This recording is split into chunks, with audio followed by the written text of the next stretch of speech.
Basie with Energy Futures Group. We're a clean energy consulting firm based in Heinsberg. Actually, I have a slide on that. And I've also got Mike Davey from Energy Efficiency Investments and Kate Stevenson, Montpelier Energy Advisory Committee.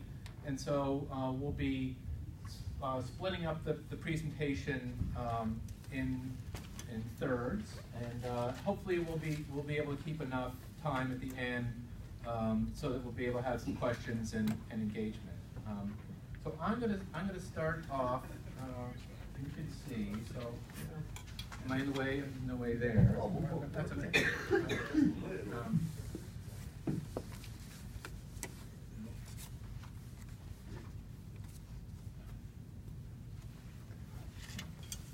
Okay, so we were doing well there,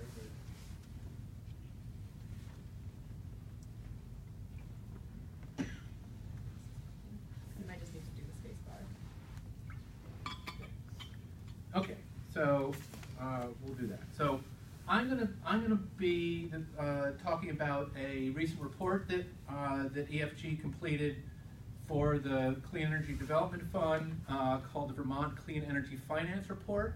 I do have some handouts which I'll provide at the end, and so that's what I'll be talking about, and then we've got a couple case studies that will follow here as well. EFG, I mentioned, we're a clean energy consulting group based in Heinsberg, and we had done this project for the state, for the Vermont Clean Energy Development Fund. So I'm going to talk a little bit about what this report is. It provides sort of a snapshot overview of the financing opportunities and the products that are available. But the question was why should we be doing this? What is it? And then highlighting some of the findings. So why do we need a clean energy finance report? Well, this is really, there have been some efforts done in the past to sort of quantify and understand what's out there and what's available, but really to sort of put this in context, and I know it's probably hard to see these, but this is from, again, some great information from Energy Action Network, which we heard some data from this morning, but they've really sort of identified what's out there right now, so Efficiency Vermont, some utilities, VEDA, Vermont Economic Development Agency, some other associations and lenders that are out there actually providing financing. Right now there's about $300 million exclusive of banks and credit unions. So this is really sort of everything's available outside of what's happening anyhow in the regular lending world. There's about $300 million that's out there in energy projects right now. But they looked at all of the initiatives that will be required to get to some of our statutory goals and identified over $33 billion, so 100 times more need than there is available in capital and financing right now that's out there. So this really indicates that there is, while there's may not be the demand right now, there are in some sectors, there clearly is going to be a need, and if we're going to finance our way, if we're going to pay for all the improvements we need to meet our goals, we have a lot of leveraging of funding that's financing that's out there to allow us to get there. So this project generated this Clean Energy Finance Report. It's available online.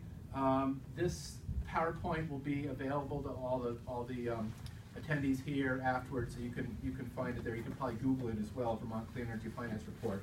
So it's really a snapshot of where Vermont is now, what financing can do and can't do. There's a number of surveys and interviews that looked at 3 different sectors, residential, business, and MUSH, municipal, institutional groups as well. Did an assessment of what's missing and try to do a compilation of the available products. So that's what I have as a handout, and I'll provide that at the end. So just a little bit of ground setting here in terms of what do we mean when we say clean energy financing product.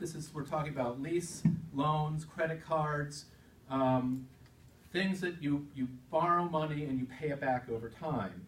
These pay for clean energy projects. So it's challenging when asking people and doing surveys to get clear about what it is we're talking about. So we weren't talking about financing projects that included screwing in light bulbs, but it was larger initiatives.